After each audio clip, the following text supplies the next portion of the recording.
जय श्रीकृष्ण। नमस्कार दर्शक बंधु, माधव पवित्रवाणी राशिफल कार्यक्रम में आपण मानक स्वागत करुच्ची। मो टैरो विशारद।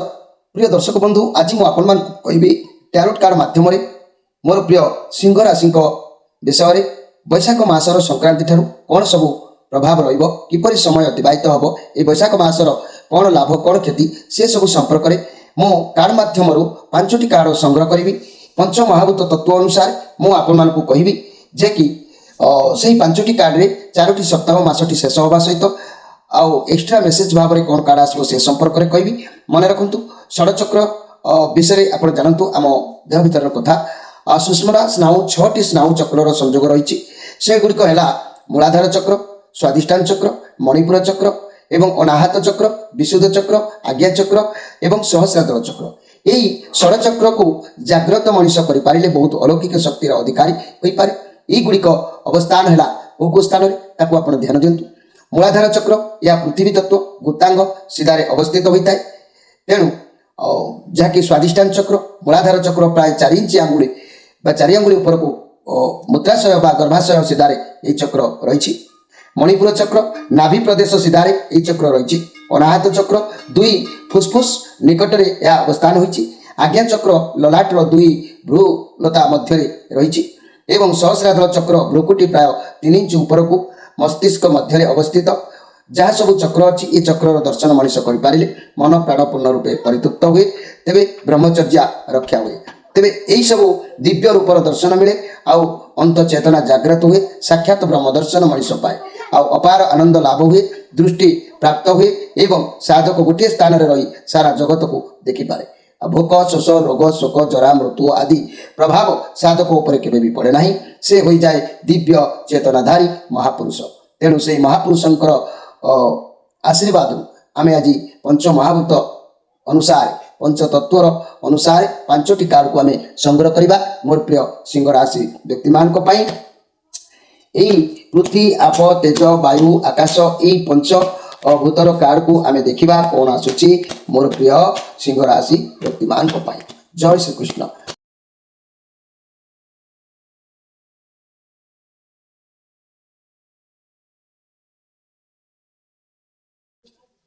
जय श्री कृष्ण। मोर प्रिय सिंह राशि व्यक्ति माने आपण मानकर कार्ड विषय आपण माने जानिबा पूर्व बैशाख मासर खाली बैशाख मासर प्रत्येक मासर मु कही थाए आपण माने मध्य या गुरु गंभीर भाव में आपको अनुभव करवा जानिबा आवश्यक अछि। कहीं ये कथा को जानिले आपणकर अनेक समस्या जानिबार बुझिबार अछि। तेणु जेते जहाँ समय होना कहीं निज निज राशि संपर्क में जानिबा आ प्रति मासर कथा किछि जानिबा आपणक पाखरे निहाती आवश्यक अछि। तेबे कार्यक्रम को ध्यान दिंतु। ये बैशाख मासरे मोर प्रिय सिंह राशि व्यक्ति माने ज्योतिष तत्व अनुसार जदि ए मासरे कौनसी संतान आपणक गृह जन्म है मन रखु ताहा चरित्रवान गुरु ब्राह्मण रे भक्ति आउ लोकप्रियता ता जीवन में निश्चित भाव में हो पार। से पिला जदि बैशाख मासरे आपण मानक गृह कौन कन्या प्रथम रजवती है ताहले मन रखु धन पुत्रवती और प्रतिभा लभा निश्चित भाव में से हो पार। आउ ये बैशाख मासरे कौन व्यक्ति जदि नूतन गृह निर्माण करने को मन निवेश करती गृह आरंभ कले सुख समृद्धि वृद्धि निश्चित हम ए सन्देह कर किसी ना। यही बैशाख मासरे अत्यधिक जलीय द्रव्य पान करने उत्तम अटे। लुण अधिक न खाइबा उचित अटे। यही बैशाख मासटी शुद्ध काल हेतु विवाह व्रत प्रतिष्ठा कर्म करणीय।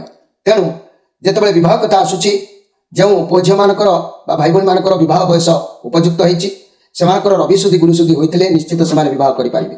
क्यों व्यक्ति मान रविशुद्धि गुरुशुद्धि क्यों राशि मान रही मुझे विषय कहूँ आपण मैंने ध्यान दिंतु। जदि आपण राशि थाए आपण मैंने विवाह करेंगे। तेबे वृष राशि, सिंह राशि, तुला राशि, धनु राशि, कुंभ राशि एवं मिथुन राशि, कर्कट राशि, बिछा राशि, कुंभ राशि, यही सिंह राशि, धनु राशि, मीन राशि यही राशि मानकर जो माने रविशुद्धि गुरुशुद्धि जो आसूची मु कहीदे खाली रविशुद्धि खाली गुरुशुद्धि हेले ता विवाह हो पारे ना। तेणु रविशुद्धि गुरुशुद्धि उभय होता दरकार। तेरे रविशुद्धि कौ राशि ना मिथुन कर्कट बिछा कुंभ सिंह धनु मीन राशि रविशुद्धि आउ गुरुशुद्धि ना वृष सिंह तुला धनु कुंभ यही राशि गुरुशुद्धि। तेणु गुरुशुद्धि रविशुद्धि जो मान केवल विवाह करेंगे। आउ विवाह पाणी ग्रहण बैशाख मास मन रखु ଯେ କି ବୈଶାଖ ମାସର 12 ଦିନ 13 ଦିନ 20 ଦିନ 21 ଦିନ 23 ଦିନ 24 ଦିନ 25 26 27 ଦିନ ଏହି ଦିନ ମାନଙ୍କରେ ବୈଶାଖ ମାସରେ ବିବାହ ଆପଣଙ୍କର ଯୋଗ ଅଛି। ଆଉ ଯେଉଁମାନେ ବ୍ରତ ଉପନୟନ ବା ଚତୁର୍ବେଦୀରେ କରିବାକୁ ଚାହାନ୍ତି ବୈଶାଖ ମାସର 11 ଦିନ 20 ଦିନ 21 ଦିନ ଏବଂ 27 28 ଦିନରେ ଆପଣମାନେ ବ୍ରତ ଉପନୟନ କରିପାରିବେ। ଯଦି ଯେଉଁମାନେ ଗୃହ ନିର୍ମାଣ କରିବାକୁ ଚାହୁଁଛନ୍ତି এই ବୈଶାଖ ମାସରେ ତେବେ ବୈଶାଖ ମାସର 7 ଦିନ 10 ଦିନ 11 ଦିନ 21 ଦିନ 23 ଦିନ 24 ଦିନ 25 ଦିନ 28 ଦିନ ଏହି ଦିନମାନଙ୍କରେ ଆପଣମାନେ ଗୃହ ନିର୍ମାଣ କରିପାରିବେ। ଯଦି କୌଣସି ବ୍ୟକ୍ତି ତାଙ୍କର ସନ୍ତାନକୁ ବିଦ୍ୟା ଆରମ୍ଭ କରିବାକୁ ମନୋନିବେଶ କରନ୍ତି ଏ ବୈଶାଖ ମାସରେ 6 ଦିନ 11 ଦିନ 13 ଦିନ 24 ଦିନ 27 ଦିନ ଏହି ଦିନମାନଙ୍କରେ ଆପଣମାନେ ପିଲାମାନଙ୍କୁ ବିଦ୍ୟା ଆରମ୍ଭ କରାଇପାରିବେ। ତେବେ ପ୍ରିୟ ଦର୍ଶକ ବନ୍ଧୁ ଇଏ ଥିଲା ଅନେକ ଜାଣିବାର କଥା ବୈଶାଖ ମାସରେ ମୋର ପ୍ରିୟ ଯାହାକି ସିଂହ ରାଶିର ବ୍ୟକ୍ତିମାନେ।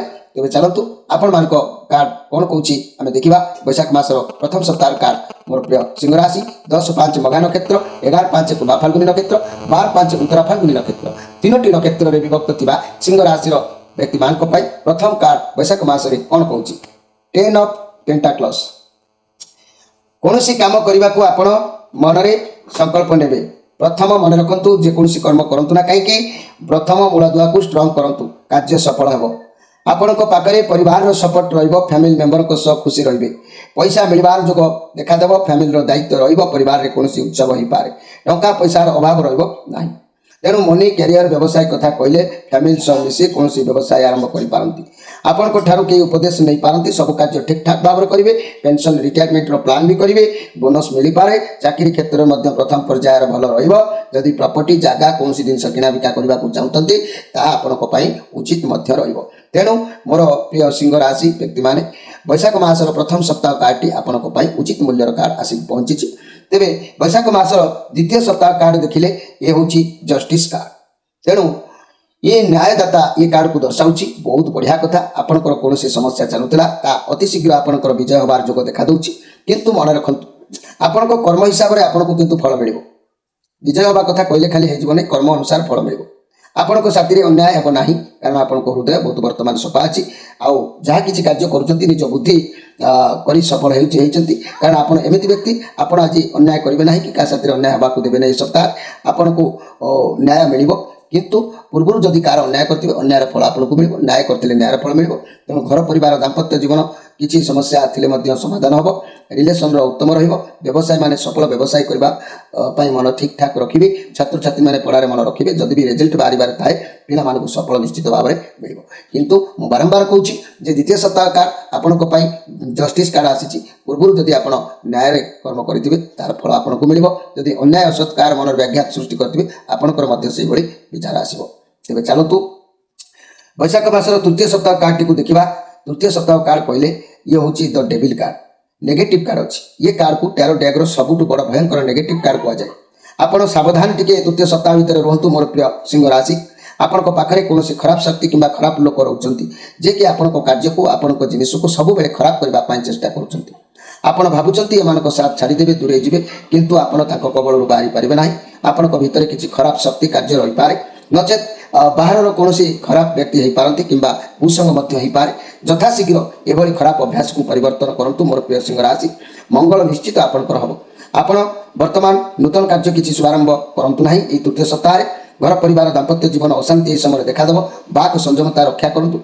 आउ रिलेसन में फाट सृष्टि हबार संभावना रोचे।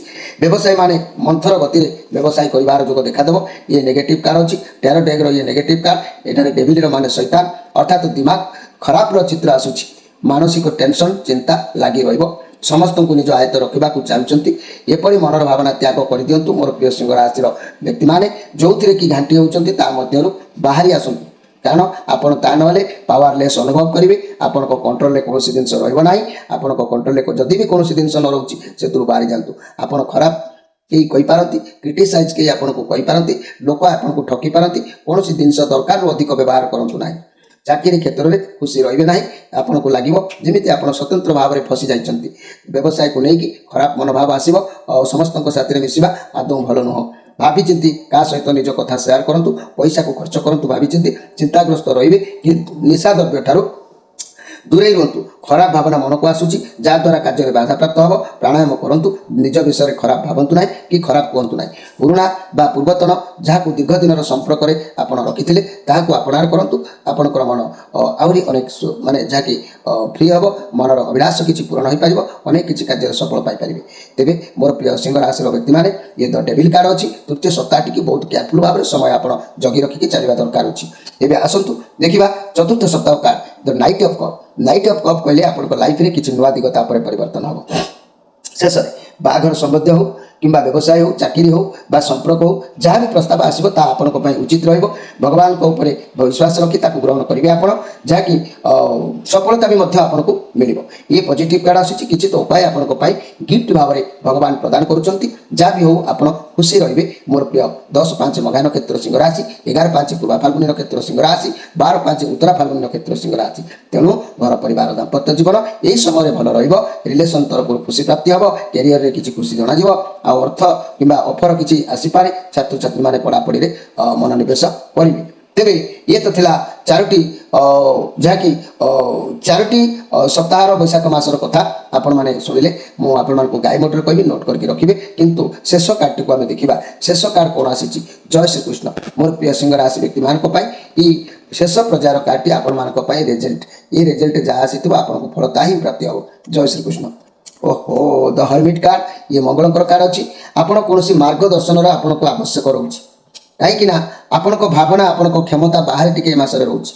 ଆପଣ ଚାହିଁବେ କାହାରି ସାହାରା ନେବା ପାଇଁ, ଆପଣଙ୍କୁ ମିଳିଯିବ। ଆପଣଙ୍କୁ ଏନର୍ଜି ଆବଶ୍ୟକ ରହୁଛି। ତେଣୁ ଆପଣ ନିଜ ଶକ୍ତି ସାମର୍ଥ୍ୟରେ କିଛି କରିବା ପାଇଁ ଆପଣ ଟିକେ ଦୁର୍ବଳ ରହିବେ। ଆପଣ ନିଜ କଥା ନିଜ ଏକୁଟିଆ ରହିବାକୁ ପସନ୍ଦ କରିବେ। ନିଜ ସହିତ ନିଜେ ଟାଇମ୍ ସ୍ପେଣ୍ଡ କରିବେ। ଆପଣ ସମସ୍ୟା ଅନେକ ଚାଲିବ। ନିଜେ ଏକୁଟିଆ ସ୍ଥିର ମନରେ ଭାବିଲେ, ଚିନ୍ତା କଲେ ସମସ୍ୟାର ସମାଧାନ ଆପଣଙ୍କୁ ମିଳିବ। ଜ୍ଞାନ ଆପଣଙ୍କ ଭିତରେ ବହୁତ ରହିବ। ନିଜ କ୍ୟାରିୟର, ନିଜ ପଇସା ପ୍ରତି ଆପଣ ସବୁବେଳେ ଫୋକସ୍ରେ ରହିବେ। କ'ଣ କଲେ କେଉଁ ବାଟରୁ କେଉଁ ସମସ୍ୟାରୁ ମୁକ୍ତ ହେବ ସେ କଥା ବାରମ୍ବାର ଆପଣଙ୍କ ମନକୁ ଆସିବ। ତେଣୁ ଆପଣଙ୍କୁ ସ୍ୱାସ୍ଥ୍ୟ ପାଇଁ ବିଶ୍ରାମ ନେବାକୁ ପଡ଼ିବ। ଓଭରଲୋଡ଼ ରହିବେ। ବହୁତ ଦାୟିତ୍ୱ ଆପଣଙ୍କ ଉପରେ ରହିବେ, ଯାହା ପାଇଁ ଆପଣଙ୍କ ସ୍ୱାସ୍ଥ୍ୟ ବି ମଧ୍ୟ ପ୍ରୋବ୍ଲେମ୍ ଦେଖା ଦେଇପାରେ। ମୋର ପ୍ରିୟ ଯାହାକି ସିଂହ ରାଶିର ବ୍ୟକ୍ତିମାନେ, ତେଣୁ ନିଜ ଅନ୍ତରର କଥା ସବୁବେଳେ ଶୁଣିବା ପାଇଁ ଆପଣ ଚେଷ୍ଟା କରନ୍ତୁ। ନିଜ ଅନ୍ତରର କଥା ଶୁଣିଲେ ତେବେ ଆପଣଙ୍କୁ ଖୁସି ମିଳିବ। ତେଣୁ ଆପଣ ନିଜ ଉପରେ ଅଧିକ ଧ୍ୟାନ ଦେବେ। ରିଲେସନ୍ କଥା କହିଲେ ନିଜ କ୍ୟାରିୟର ଉପରେ ବରଂ ଅଧିକ ଧ୍ୟାନ ଦେବେ, କିନ୍ତୁ ରିଲେସନସିପ୍ରେ ବୁଝାପଡ଼ାର ଅଭାବ ସେଥିପାଇଁ ଆପଣଙ୍କର ଦେଖାଦେବ। ତେଣୁ ସବୁବେଳେ ଯିଏକି କ୍ୟାରିୟର ଉପରେ ଧ୍ୟାନ, କିଛି ବି ରିଲେସନ୍ ମଧ୍ୟ ହେଲ୍ଥର କିଛି କେୟାର ନେଇଥାଏ, ହେଲ୍ଥକୁ ଫ୍ରି ରଖିଥାଏ, ରୋଗରୁ ଆରୋଗ୍ୟ କରିଥାଏ। ତେଣୁ ରିଲେସନ୍ ବି ମଧ୍ୟ ଆବଶ୍ୟକ ଅଛି। ମୋର ପ୍ରିୟ ଯାହାକି ସିଂହ ରାଶିର ବ୍ୟକ୍ତିମାନେ, ସିଂହ ରାଶିର ବ୍ୟକ୍ତିମାନେ ଆପଣମାନେ ନୋଟ୍ କରନ୍ତୁ। ମୁଁ 5ଟି କାର୍ଡ଼ର କଥାକୁ ଏକା ସାଙ୍ଗରେ ସର୍ବମୋଟ ସାରାଂଶ କଥାରେ କହୁଛି। ଆପଣଙ୍କର ଏ ମାସଟି ଏଇ ଯେଉଁ ଡେଭିଲ୍ କାର୍ଡ଼ ଆସିଛି ଆଉ ଯେଉଁ ହର୍ମିଟ୍ କାର୍ଡ଼ ଲାଷ୍ଟକୁ ଆସିଛି, ଏ ମାସଟି ପ୍ରମାଣ କରୁଛି ଅସ୍ଥିରତା ମଧ୍ୟରେ ଆପଣ ଗତି କରିବେ। କର୍ମକ୍ଷେତ୍ରରେ ସଦାସର୍ବଦା ବ୍ୟାଘାତ ଯୋଗ ଲାଗି ରହିବ। ମନ ଦୁର୍ବଳ ରହିବ। ତେଣୁ ନୋଟ୍ କରିକି ରଖନ୍ତୁ। ଶାରୀରିକ ଅସୁସ୍ଥତା ମଧ୍ୟ ଆପଣ ଅନୁଭବ କରିବେ। ଶରୀର ପାଇଁ ଟିକେ ଯତ୍ନ ଆଉ ସମୟ ଦେଇକି ବିଶ୍ରାମ ଦିଅନ୍ତୁ। ଆୟ ବୃଦ୍ଧି ଅବଶ୍ୟ ରହିବ, କାହିଁକିନା ପ୍ରଥମ 10 ଅଫ୍ ପେଣ୍ଟାକ୍ଲସ୍ କାର୍ଡ଼ ଆସିଛି। ଆୟ ବୃଦ୍ଧି ନିଶ୍ଚିତ ରହିବ। ପାରିବାରିକ ଜୀବନରେ କିନ୍ତୁ ଟିକେ ଟିକେ କଥାକୁ ନେଇକି କଳହ ଯୋଗ ଆପଣଙ୍କର ଦେଖାଦେବ। ଆଉ ଚାକିରି କ୍ଷେତ୍ରରେ ଉପର ହାକିମଙ୍କର କଡ଼ା ନଜର ଆପଣଙ୍କ ଉପରେ ପଡ଼ିବ। ଚାକିରି ଆପଣ ଯଦି କରିଛନ୍ତି, ଆପଣଙ୍କର ଉପର ଅଫିସର ହେଉ ବା ଗୁରୁଜନମାନେ ହୁଅନ୍ତୁ, ବହୁତ କଡ଼ା ନଜର ରଖିବେ। ବ୍ୟବସାୟୀ ଭାଇ ଭଉଣୀମାନେ ବହୁତ ପ୍ରତିଦ୍ୱନ୍ଦିତା ମଧ୍ୟରେ ବ୍ୟବସାୟ ବଢ଼ାଇବେ। ଆଉ ପଢ଼ାପଢ଼ିରେ ପିଲାମାନେ ପଛେଇବାକୁ ବାଧ୍ୟ ହେବେ। ତେଣୁକରି ଏ ମାସଟି ଆପଣଙ୍କ ପାଇଁ ଦେଖି ଚାହିଁକି ଗତି କରନ୍ତୁ। ସମ୍ପୂର୍ଣ୍ଣ ଖରାପ ନାହିଁ କି ସମ୍ପୂର୍ଣ୍ଣ ଭଲ ନାହିଁ। ଯାହା ବି ଖରାପ ଅଛି ସେ ଖରାପ ମଧ୍ୟ ବହୁତ ଡେଞ୍ଜର। ତେଣୁ ଖରାପକୁ ଜଗି ରଖି ପାର କରିବା ପାଇଁ ଚେଷ୍ଟା କରନ୍ତୁ। ମୋର ପ୍ରିୟ ସିଂହ ରାଶିର ବ୍ୟକ୍ତିମାନେ, ସିଂହ ରାଶିର ବ୍ୟକ୍ତିମାନେ, ମୁଁ ଏପ୍ରିଲ ମାସର ତାରିଖ ଅନୁସାରେ ମୁଁ 1 ତାରିଖରୁ ଶେଷ ତାରିଖ ପର୍ଯ୍ୟନ୍ତ କହୁଛି। ତାକୁ ବି ନୋଟ୍ କରିକି ରଖନ୍ତୁ କେଉଁ ତାରିଖରେ କ'ଣ ଘଟିବ। ମୋର ପ୍ରିୟ ଯାହାକି ସିଂହ ରାଶି ଭାଇ ଭଉଣୀମାନେ, 1 ତାରିଖ 2 ତାରିଖ ବ୍ୟୟ ବୃଦ୍ଧି ଆପଣଙ୍କର ରହିବ ଏପ୍ରିଲ ମାସରେ। ଆଉ 3 ରୁ 7 ତାରିଖ ପାରିବାରିକ ସୁଖ ଶାନ୍ତି, କର୍ମରେ ସଫଳତା ଦେଖାଦେବ। 10 ଅଫ୍ ପେଣ୍ଟାକ୍ଲସ୍ କାର୍ଡ଼ ଆସିଥିଲା। ଆଉ 8 ରୁ 10 ଅଶାନ୍ତି, ଗୁରୁ କୃପା ଲାଭ କରିବେ। 11, 12 ଟିକେ ଦେହ ପୀଡ଼ା ରହିବ। 13, 14 କୌଶଳରେ କାର୍ଯ୍ୟ ହାସଲ ଆପଣ କରିବେ। 15 ରୁ 17 ଦେହ ମନ ପୀଡ଼ା ଆପଣଙ୍କର ଲାଗି ରହିବ। 18 ରୁ 23 ସୁଖ ସମ୍ଭୋଗ ପ୍ରତିଷ୍ଠା ବୃଦ୍ଧି ସୁଖ ଶାନ୍ତି ଆପଣଙ୍କୁ ପ୍ରାପ୍ତି ହେବ। ତେବେ ଯଦି 24 ରୁ 25 ବିବାଦରେ ଜୟ, 26 ରୁ 30 ସର୍ବସୁଖ ଲାଭ କାର୍ଯ୍ୟସିଦ୍ଧି ଆପଣଙ୍କର ତେବେ ଯାଇକି ହେବ। ତେଣୁ ଭଲ ମନ୍ଦ ଭିତରେ ଏ ସମୟ ଆପଣଙ୍କର ଗତି କରୁଛି। ତେଣୁ ଏ ସମୟକୁ ନା ଆପଣଙ୍କର ଅତି ଭଲ ଅଛି ନା ଅତି ଖରାପ ଅଛି। ତେଣୁ ଯଥାତଥା ଭାବରେ ସମୟ ରହିବ। ଆପଣମାନେ ଦ୍ୱନ୍ଦ୍ୱ କଳି ଠାରୁ ନିବୃତ୍ତ ରହିବେ, ଶରୀରକୁ ଯତ୍ନ ରଖିବେ। ସମସ୍ୟା କିଛି ଦେଖାଦେଇପାରେ, ତାହାକୁ ମଧ୍ୟ ଭାବିଚିନ୍ତି କାର୍ଯ୍ୟରେ ଆପଣ ଲଗେଇବେ। ତେବେ ମୁଁ କହିବାକୁ ଚାହୁଁଛି, ଯଦି ଆପଣମାନଙ୍କର ଏଇ ସିଂହ ରାଶି ବ୍ୟକ୍ତିମାନେ ଶରୀର ବାରମ୍ବାର ପ୍ରୋବ୍ଲେମ୍ ଦେଖାଦେଉଛି, ଶରୀର ରୋଗ ଲାଗିକି ରହୁଛି, ଫାଇନାନ୍ସ ପ୍ରୋବ୍ଲେମ୍ରେ ଫସୁଛନ୍ତି, ତାହେଲେ ମନେ ରଖନ୍ତୁ ନବଗ୍ରହଙ୍କର କୃପା ଦୃଷ୍ଟି କାରଣରୁ ନବଗ୍ରହଙ୍କୁ ପୂର୍ଣ୍ଣ ସନ୍ତୁଷ୍ଟ କରିବା ପାଇଁ ଧଳା ସୋରିଷ, ଲୋଧ୍ର, ହଳଦୀ, ଦାରୁ ହଳଦୀ, ମୁଥା, ଧାନ୍ୟ, ବେଣାମୂଳ, ପ୍ରିୟଙ୍ଗୁ, ବଚ, ଜଟାମାଂସୀ ଏ ପ୍ରତ୍ୟେକ ଦ୍ରବ୍ୟରୁ ସମ ପରିମାଣରେ ନେଇ ଆପଣ ତାକୁ ଜଳରେ ପକାଇ ବର୍ଷରେ ଥରେ କିମ୍ବା 2 ଥର ସ୍ନାନ କରନ୍ତୁ। ଏଥିରେ ମଧ୍ୟ ଆପଣଙ୍କର ଗ୍ରହମାନେ ଏଥିରେ ଆପଣଙ୍କୁ ସନ୍ତୁଷ୍ଟ ରହିବେ। ଆପଣଙ୍କର ଅନେକ କିଛି କାର୍ଯ୍ୟ ମଧ୍ୟ ସିଦ୍ଧ ହୋଇପାରିବ। ତା ନହେଲେ ଆପଣ ଯିଏକି ରବିଙ୍କର ଏକ ଆପଣଙ୍କ ରାଶିର ଅଧିପତି ଗ୍ରହ ଯେହେତୁ ରବିଙ୍କ ପାଇଁ ରବି ମହାଯନ୍ତ୍ର ଦିବ୍ୟ କବଚକୁ ଧାରଣ କରନ୍ତୁ। ଆଉ ମୁଁ ଏଇଠି ଗୋଟେ କଥା କହିବି, ଯଦି ଧନଗମ କିମ୍ବା ଖରାପ ଆର୍ଥିକ ସ୍ଥିତିରୁ ସୁଧାର ଆସିବା ପାଇଁ ଚାହୁଁଛନ୍ତି, ଆର୍ଥିକ ସ୍ଥିତି ସଫଳତା ପାଇଁ ଚାହୁଁଛନ୍ତି, ତାହେଲେ ମୁଁ କିଛିଟା ଉପାୟ କହୁଛି। ଆପଣମାନେ ସେ ଉପାୟକୁ ଧ୍ୟାନ ଦିଅନ୍ତୁ, ଗୁରୁତ୍ୱ ଭାବରେ ନୋଟ୍ କରିକି ରଖିଥାନ୍ତୁ। ଯେତେବେଳେ ଆପଣଙ୍କର ଇଚ୍ଛା ହେବ ତାହା କରିବେ, କଲେ ଆପଣ ଉପକୃତ ହୋଇପାରିବେ। ମନେ ରଖନ୍ତୁ, ଦୀପାବଳି ସନ୍ଧ୍ୟାରେ ଉପଯୁକ୍ତ ମୁଁ ଯେଉଁ କଥା କହିବି ତାହାକୁ ବିଧିରେ ବା ଅଶୋକ ବୃକ୍ଷକୁ ନିମନ୍ତ୍ରଣ କରି ତା ପରଦିନ ପୂଜିତ ଅଶୋକ ବୃକ୍ଷର ଚେର ଆଣି ତାକୁ ପଞ୍ଚ ଉପଚାରରେ ପୂଜା କରି କବଚରେ ପୁରାଇ ସ୍ତ୍ରୀମାନେ ବାମ, ପୁରୁଷମାନେ ଡାହାଣ ହାତରେ ବାନ୍ଧିବେ। ଏଥିରେ ଲକ୍ଷ୍ୟ କରିବେ ଆପଣଙ୍କର ଆର୍ଥିକ ସ୍ଥିତି କିପରି ଧୀରେ ଧୀରେ ସୁଧୁରିଯିବ। ଏଟା କେବଳ ବର୍ଷରେ ଥରେ କରାଯାଇଥାଏ। ଯଦି ଆପଣ ଅନୁଭବ କରୁଛନ୍ତି ଯେ ଦ୍ୱିତୀୟ କଥା ଆପଣଙ୍କର ଆର୍ଥିକ ସ୍ଥିତି କ୍ରମଶଃ ଖରାପ ଆଡ଼କୁ ଗତି କରୁଛି, ମୋର ପ୍ରିୟ ସିଂହ ରାଶି, ତେବେ ଆପଣ ଦକ୍ଷିଣ ଦିଗକୁ ମୁଣ୍ଡ ରଖି ରାତିରେ ଶୁଅନ୍ତୁ। ପ୍ରତ୍ୟେକ ଦିନ ଦୈନିକ ଗାଧୋଇବା ସମୟରେ ଜଳରେ 2 ଚାମଚ ସନ୍ଦବ୍ୟ ଲବଣ ପକାଇ ସ୍ନାନ କରନ୍ତୁ। ଆଉ ହାରାହାରି 5 ରୁ 5.5 ରତିର ଯାହାକି ପାଲାରତ୍ନ ରୂପା ମୁଦିରେ କରି ଦକ୍ଷିଣ ହସ୍ତ ଅନାମିକା ଆଙ୍ଗୁଳିରେ ବୁଧବାର ଦିନ ଶୁକ୍ଳ ପକ୍ଷରେ ପିନ୍ଧନ୍ତୁ। ପ୍ରତ୍ୟେକ ମଙ୍ଗଳବାର ଦିନ ସ୍ନାନ ପରେ ଗାଈକୁ କିଛି କିମ୍ବା କୁଷ୍ଠରୋଗୀକୁ ମିଠା ଖାଇବାକୁ ଦିଅନ୍ତୁ। ଯଦି ଏହା ଆପଣଙ୍କ ଦ୍ୱାରା ସମ୍ଭବ ନ ହୋଇପାରୁଛି, ତେବେ ପ୍ରତି ମଙ୍ଗଳବାର ରାମାୟଣ ସୁନ୍ଦରାକାଣ୍ଡକୁ ଗୋଟିଏ ଅଧ୍ୟାୟ ପାଠ କରିବେ କିମ୍ବା କ୍ୟାସେଟ୍ ଶୁଣିବେ। ଶୀଘ୍ର ଅବସ୍ଥା ଆପଣଙ୍କର ସୁଧୁରିଯିବ। ତେବେ ମୋର ପ୍ରିୟ ସିଂହ ରାଶି ବ୍ୟକ୍ତିମାନେ, ମୁଁ ତୃତୀୟ ଉପାୟ କଥା କହିବି। ଯେକୌଣସି ମନେ ରଖନ୍ତୁ, ଯଦି ଶତ୍ରୁ ଦ୍ୱାରା ଧନ ଆପଣଙ୍କର ହାନି ହେବାର ଆଶଙ୍କା ଦେଖାଦେଉଛି, ତେବେ କଳା ରାଇ କିମ୍ବା ସୋରିଷ ମାତ୍ର 50 ଗ୍ରାମ ନେଇ ତା ଉପରେ ଶତ୍ରୁର ନାମ 7 ଥର ପଢ଼ି ଫୁଙ୍କି ଦେଇ କୌଣସି ଏକ ନିର୍ଜନ ସ୍ଥାନରେ ମାଟିରେ ଗାତ ଖୋଳି ପୋତି ଦିଅନ୍ତୁ।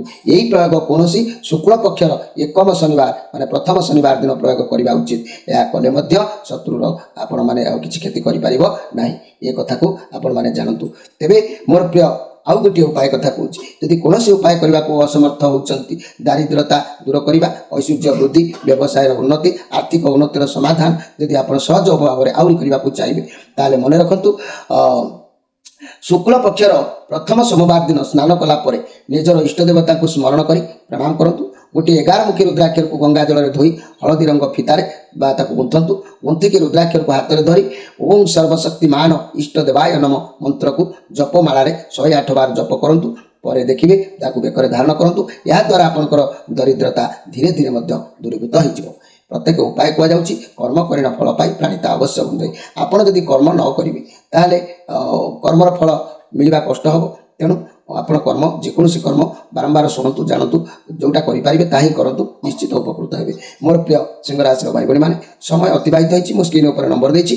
ଯେଉଁମାନଙ୍କର ଅନେକ କିଛି ସମସ୍ୟା ଚାଲୁଛି, ଅସମ୍ଭବ ପ୍ରକାର ସମସ୍ୟାରେ ଗତି କରୁଛନ୍ତି, ଆପଣମାନେ ଦୀର୍ଘ ଦିନର କିଛି ସମସ୍ୟା ଭିତରେ ବୁଡ଼ିକି ରହିଛନ୍ତି, ନିଜର ସଂସାର ଛାରଖାର ହୋଇଯାଉଛି କିମ୍ବା ସମସ୍ୟା ଭିତରେ ଆପଣ ଅଣନିଶ୍ୱାସ ହୋଇଯାଉଛନ୍ତି, ଆପଣମାନଙ୍କ ପାଇଁ ନମ୍ବର ଦିଆଯାଇଛି। ପ୍ରତ୍ୟେକ ସନ୍ଧ୍ୟା 6 ରୁ ରାତି 9 ଭିତରେ ଯୋଗାଯୋଗ କରିପାରିବେ। ଆପଣଙ୍କର ଜନ୍ମକୁଷ୍ଠୀର ପ୍ରତିକାର କରି ଆପଣ ସମସ୍ୟା ମୁକ୍ତ ମଧ୍ୟ ହୋଇପାରିବେ। ଆଜି ତ ସମୟ ହୋଇଛି, ଆପଣମାନଙ୍କଠାରୁ ବିଦାୟ ନେଇ ରହୁଛି। ନମସ୍କାର।